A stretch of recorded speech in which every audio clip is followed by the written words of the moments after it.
Good morning. A few familiar faces here. I will say that, as Jeff said, if you do have stories about me, please get those approved by me before you share them with anybody else from when I was a little bit younger than I am now. But yeah, like Jeff said, I was born in Fairmount, raised in Fairmount. I think I escaped for about 3 years and went to Muncie, and then I got pulled right back here, and now I love what I'm doing. So I was born in 91, and it's 2017. I'm 26, and I'm still here, and a lot of people ask why, and I'm about to tell you why. So I graduated from Madison Grant in 2009. I played basketball and softball there. I attempted to play golf there, and I gave that up pretty quick. But graduated in '09, and then within those 4 years of high school, I actually had 2 knee surgeries. So after the second one, I was like, I should probably figure out something else to do with my life. Because at that point, all I thought about was, I want to keep playing basketball. Didn't know what I wanted to go to college for. Didn't want to know what I wanted to do after that. But that's what I wanted to do, and I figured out that I should probably figure out what I want to do with my life. So I looked up this athletic training business, and turned out that Ball State had a pretty good athletic training program. It was close to home. So I went to Ball State, graduated from there in 2013. And right out of the gate, a couple months after I graduated, I got a job at Central Indiana Orthopedics. I absolutely loved it over there, but I went into my boss and I said, hey, I got to tell you something. After a year working here, I said, I have an interview for another job. He said, I didn't know you were looking for another job. I said, I wasn't. The job was looking for me, apparently. And they said, Madison Grant's looking to hire a full-time athletic trainer. So now I have started my 4th school year as the full-time athletic trainer at Madison Grant. If it was any other high school, I don't think I would have done it, to be honest. I think I would have stayed at the clinic. When I worked at the clinic, I was coaching basketball and softball. Absolutely loved it. I loved the clinic, loved the people. But something else was put on the table, and I felt like I should grab it, so I did. And then now, this is my 2nd year as the high school campus life director. And that came about because we were at a junior high basketball practice, and Brock Meyer says, hey, they're bringing campus life back. Do you want to be a part of that? Oh, yeah, sure. Yeah, I'll do that. And then I walked away, and I was like, I don't know what I just agreed to do. I was like, we didn't even have campus life when I was in high school. I don't know what that is, but I agreed to do it before I found out what it was. So then I decided to back up a little bit, and I met with the guy you're going to hear from later. And we're going to play a quick video. It just gives a couple minutes of what campus life is, and then I'll show you specifically what that looks like at Madison Grant. Students, they are our future, but less and less of them are followers of Christ. This generation of youth are the least churched we have ever seen, and almost 30% of them identify as atheists. In the United States, there are over 69,000 middle school and high schools. In those schools are over 24 million students between the ages of 11 and 17. Of those students, at least 15 million do not regularly attend church. Campus Life, a ministry of Youth for Christ, has reached out to these kids for over 45 years. There is Campus Life ministry spanning the country from San Diego, California to Long Island, New York, and everywhere in between. With over 1,000 ministry sites, we engage over 100,000 students each week, and that number is growing daily. The question remains, with so many lost students, how can we possibly reach them all? How does Youth for Christ reach this skeptical generation that is unaware of their need for a Savior? We don't wait for students to come to us. We intentionally go into their world in order to initiate new relationships, whether it be on campus, hanging out at the skate park, or rooting for their team on a Friday night. We go where students are. As these relationships form, students enter into the community of campus life. One natural way that happens is through Club. Club is a weekly high-energy gathering where community is built and God's story is told. We also create opportunities for students to engage in deeper relationships with campus life leaders through shared experiences. We spend time with students to earn the right to be heard, model Christ-like behavior, and be a listening ear. As relationships grow, we connect with students and give them individual attention to ask questions, share doubts, and navigate life. We also provide opportunities for students to gather in small groups where we discuss relevant issues that they face and their spiritual needs. As we do this, we help them connect their story to God's story. Trips are an opportunity to bring students out of their environment. Through unforgettable activities, Christ-sharing relationships, and a clear presentation of the gospel, we see God change lives forever. Throughout this journey, we work together with the local church to help raise up lifelong followers of Jesus. But that is just the beginning. We engage Christian students who are committed to personal growth and influencing the people around them for Christ. These students then join us in the mission of sharing God's story with their friends and raising up lifelong followers of Jesus. Many of them even return to Youth for Christ as volunteer or staff leaders. So, with so many lost students, how do we reach them all? By empowering a relational army of student and adult leaders to engage students in authentic, Christ-sharing relationships, one student at a time.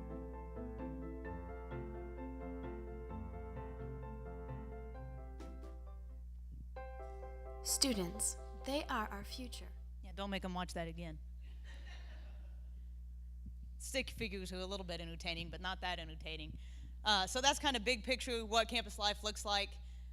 You mentioned there that we have a club night once a week. We try to put that on Mondays. With my job last year, that got kind of crazy, especially in the spring. If there was a game and I couldn't be there, we would try to pick another night. Hopefully we've got the volunteer base set up to where we wouldn't have to reschedule that. They could just run it until I got there. But these are some pictures from some different clubs. The top left one was actually just a freshman party.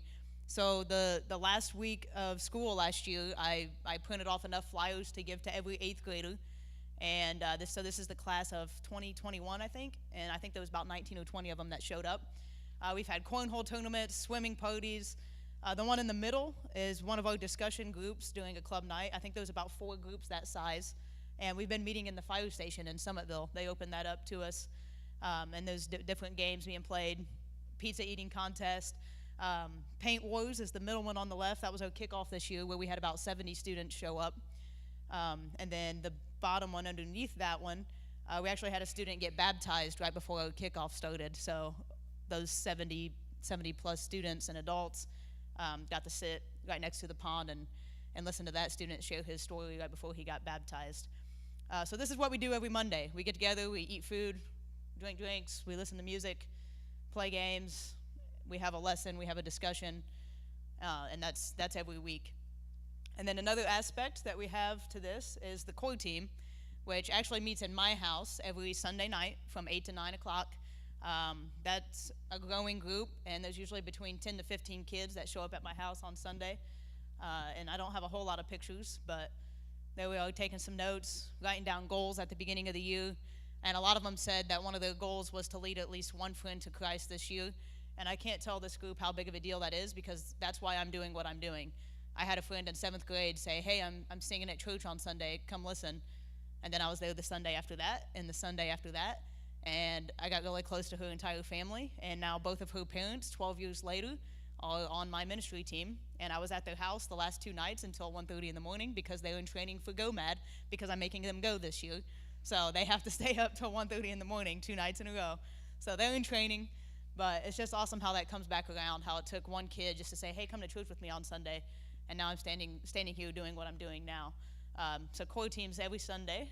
And then this next one, we started doing this on Friday mornings. This is actually all student-led.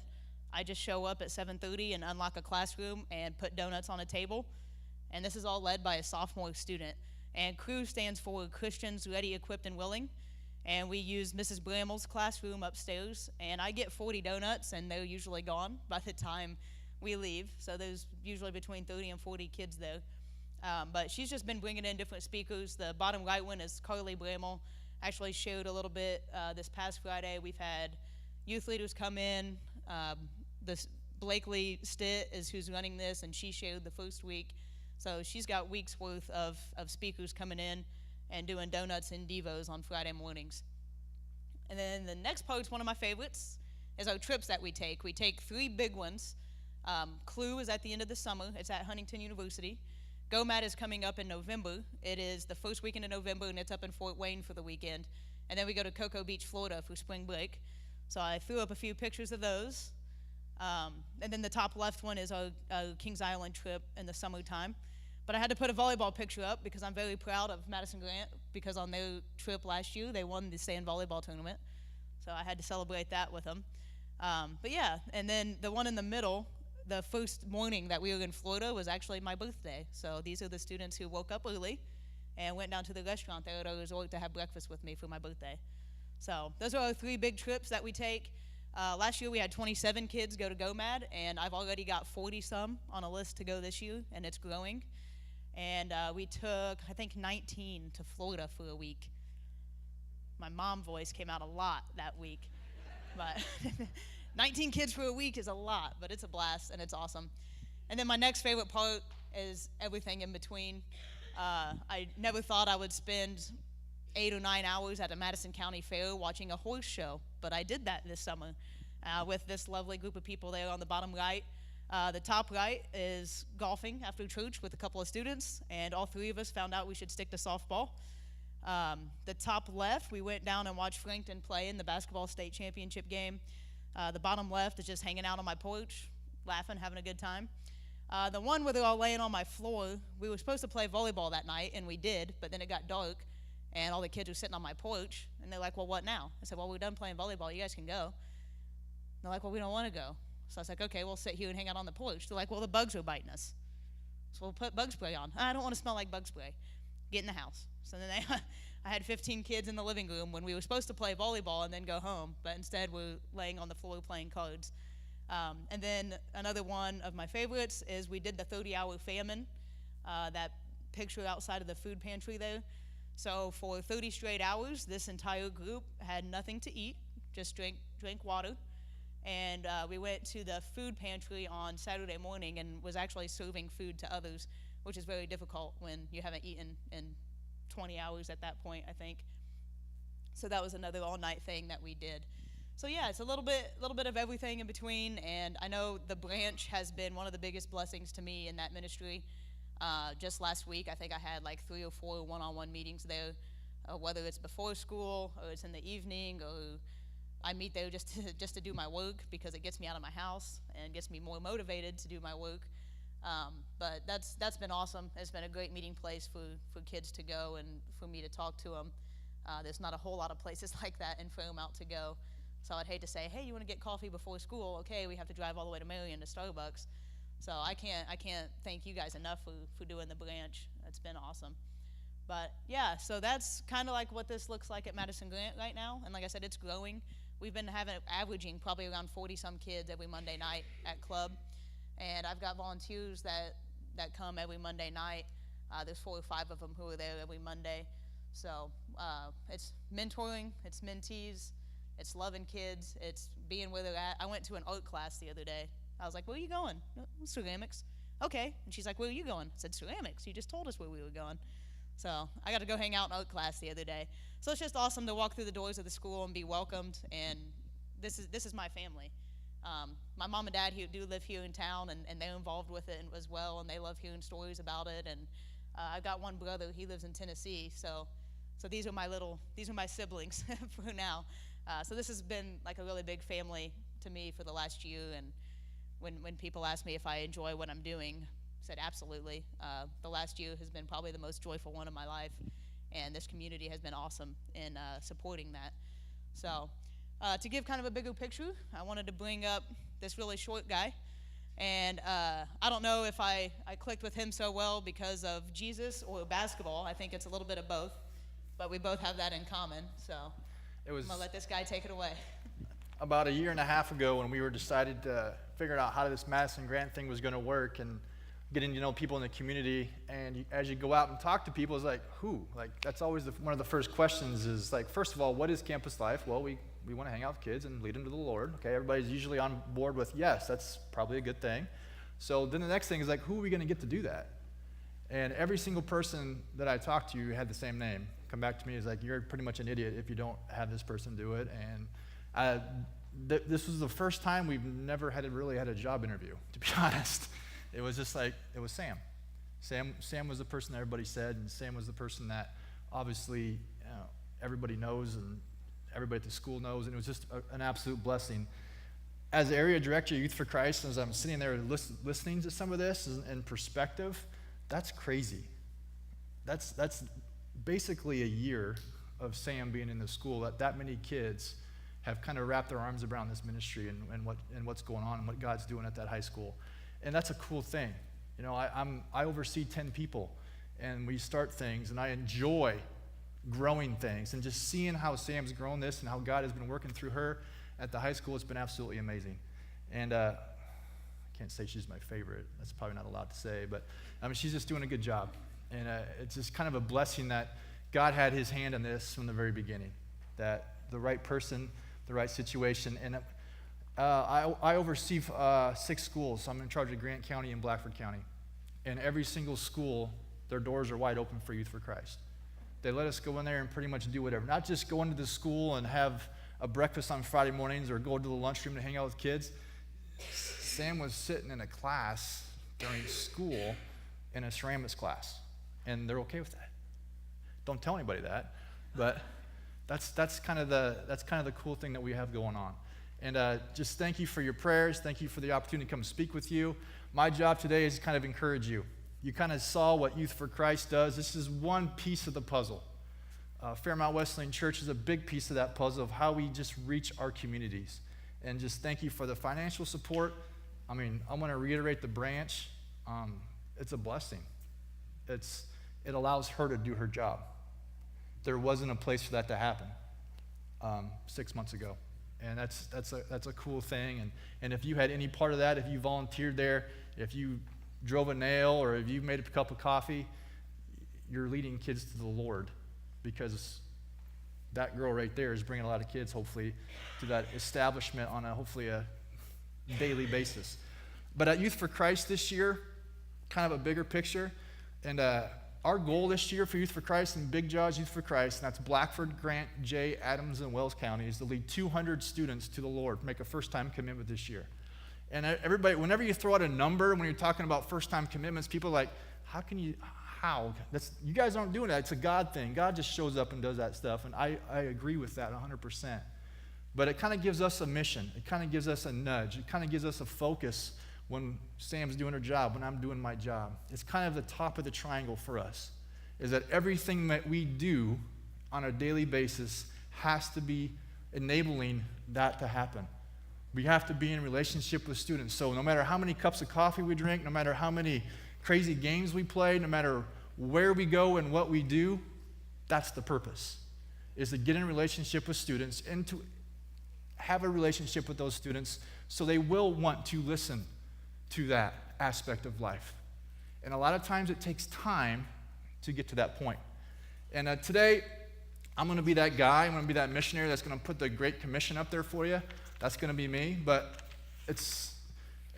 you've heard this a million times, and probably every single time you have a missionary come speak in your church, you're going to hear this part of Scripture. But it says, and Jesus came to them and said, all authority in heaven and on earth has been given to me. Therefore, go and make disciples of all nations, baptizing them in the name of the Father, the Son, and the Holy Spirit, and teaching them to obey everything I have commanded you. And surely I am with you always to the very end of the age. You've heard that a lot of times. Okay, one thing I like to emphasize in this is not just a suggestion. Hey, if you have time, go do this. It's pretty cut and dry. It said, therefore, go and make disciples. Go. That's an action. That's not just I'm going to be a part of it. I'm going to maybe do a little bit of this. It's okay if I sit back and do this part of it. No, this is calling us. This is a command. This is not just a suggestion. This is a command that says you have to go and do something. And I'm speaking in front of a church, and I speak in front of churches all the time, and I share with churches what we're doing, and this is me being transparent. Whoa, me being transparent to you. God must not supposed to be saying this or something.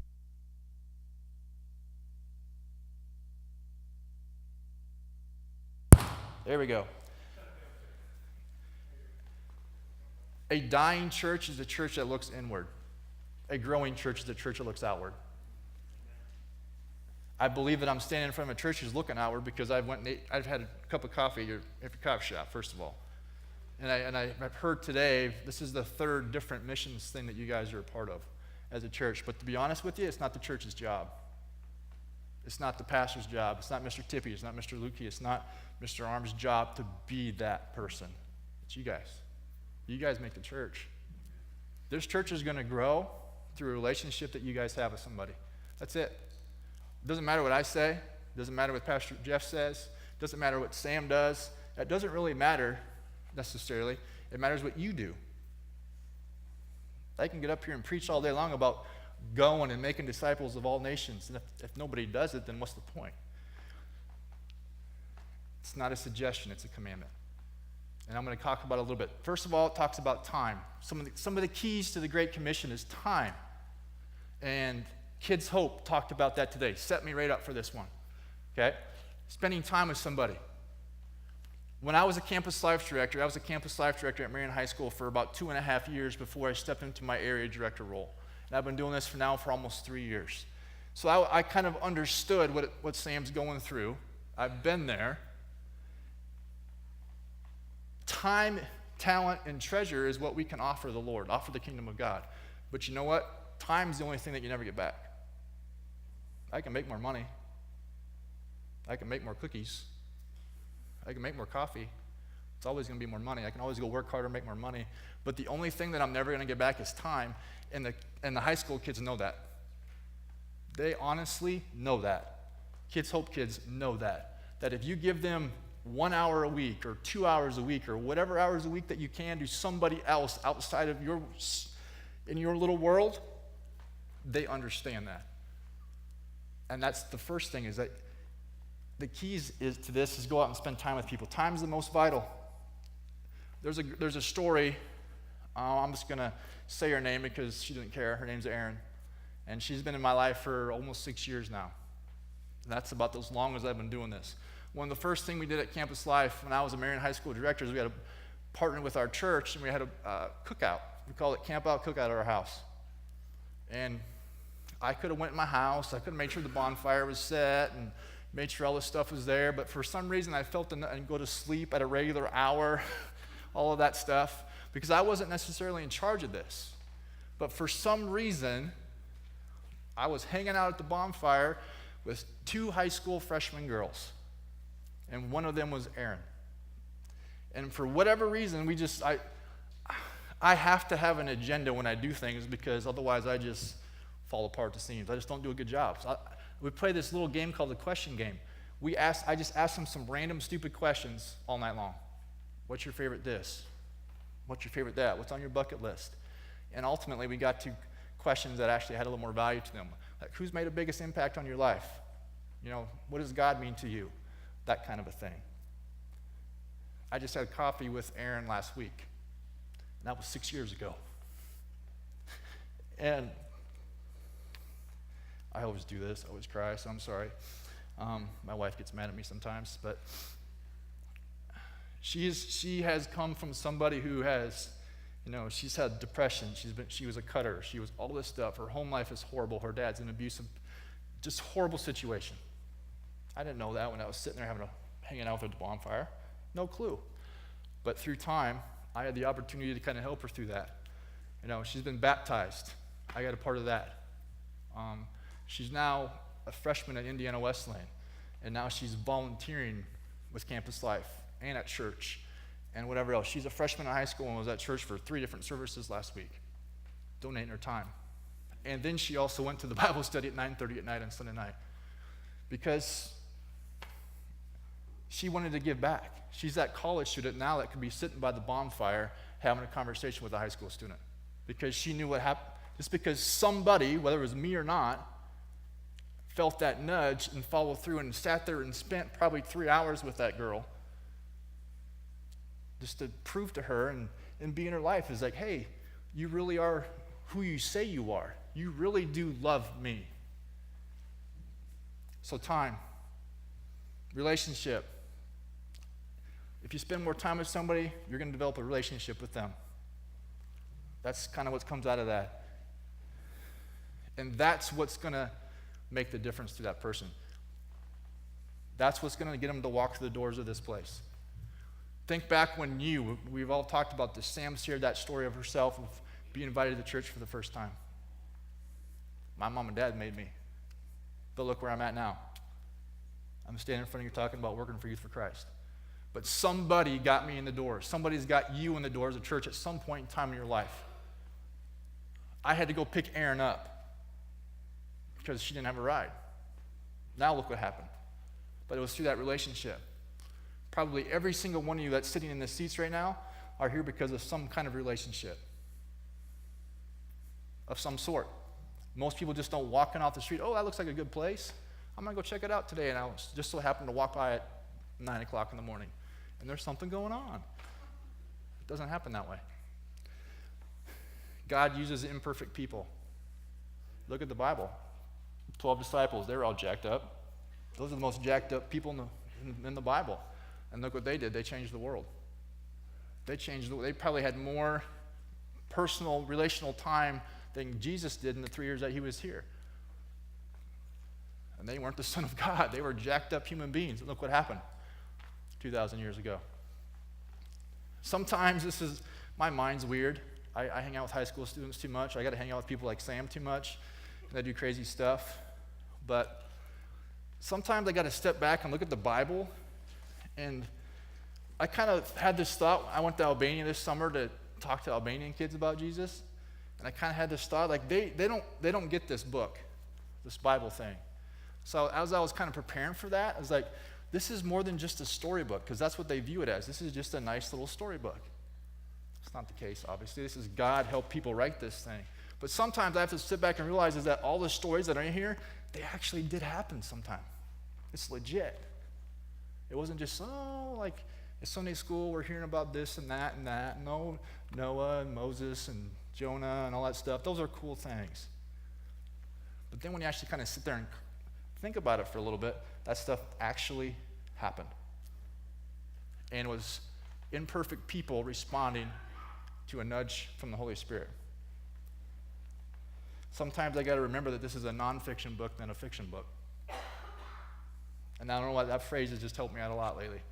That this is not made up. This is not just something cool. There's some really cool stories in here, but they're way more than that. God used real-life characters in the stories were murderers, prostitutes, speech impediments, slaves, thieves, drunks, just to name a few. And those are the people that God built the church on. Those are just some of the easy ones to think about. So really, I hate to say it, that none of us have any excuses. None of us. Jeff talked about nudges. And I think this is one of the things I've been talking about a lot lately for whatever reason.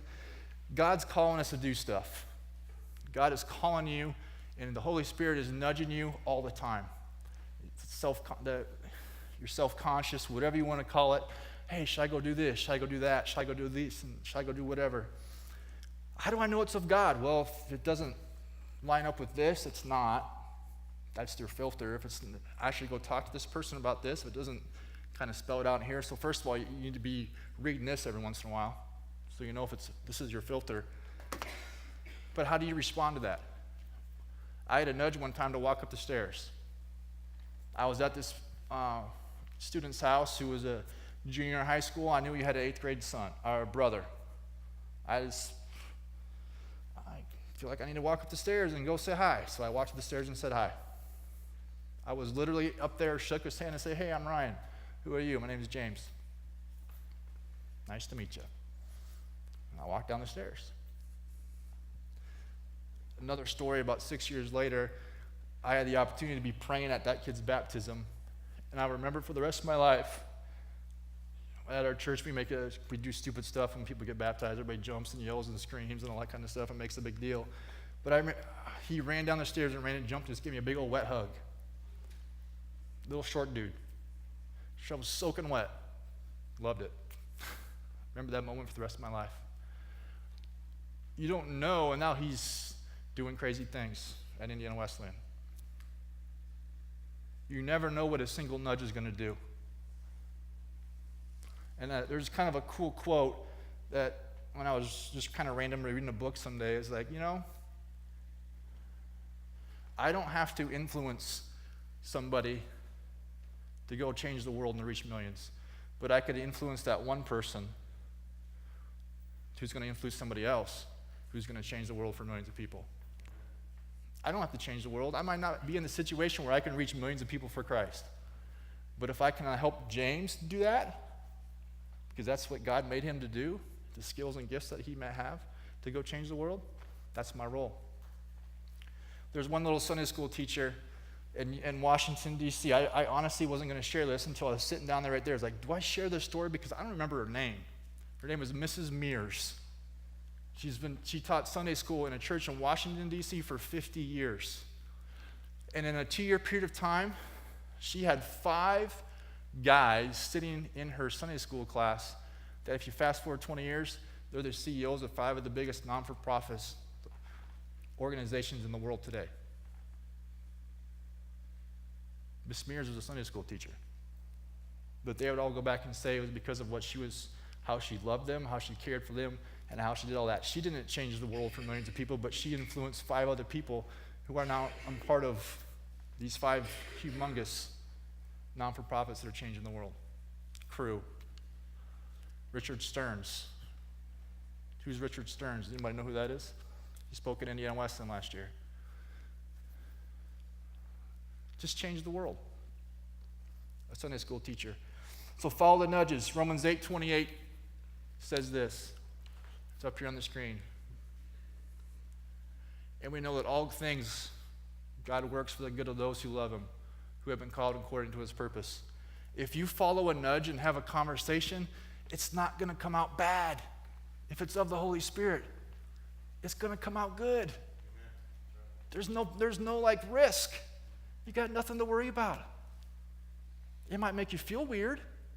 And as you're walking across the room, you're going to have every single doubt come into your mind possible. Guarantee it. But if you follow that nudge and you actually sit down and have that conversation or do something for somebody, it's going to be fruitful. It might take 25 more times for that person to have somebody do that to them, but it's going to be fruitful. Nothing bad is going to come out to that. So to wrap up today, guys, at Youth for Christ, our goal is 200 students for Christ. We need lots of helpers. I just challenge you. Kids Hope, challenge you. Go on a mission trip. I heard about 2 of them today. Challenge you. Pick one. Don't just sit at home and watch TV all the time. I hate to say that. That's my default setting. I watch way too much TV sometimes. But if time is the most important commodity that we have, then how do we use our time? Maybe look back on your week and say, okay, how did I use my time? It's my most important commodity. Where did I waste it? How many hours do you waste Facebook? How many are you going to watch? How many hours of football today or yesterday? Or HGTV? Guilty. I'm a fixer-upper master, just so you know.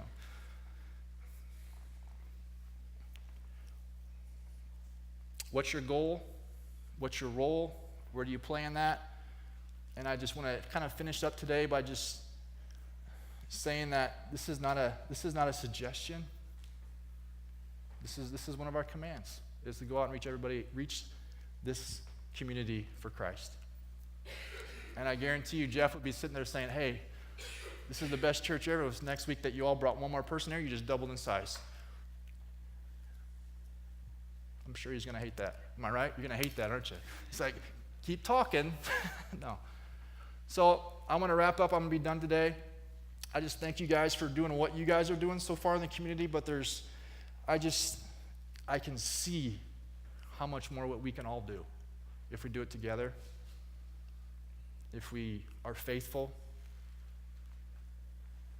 And it's amazing what happens when God shows up, and we're just kind of the vessel. We're just those imperfect people trying to do perfect things to lead people to the Lord.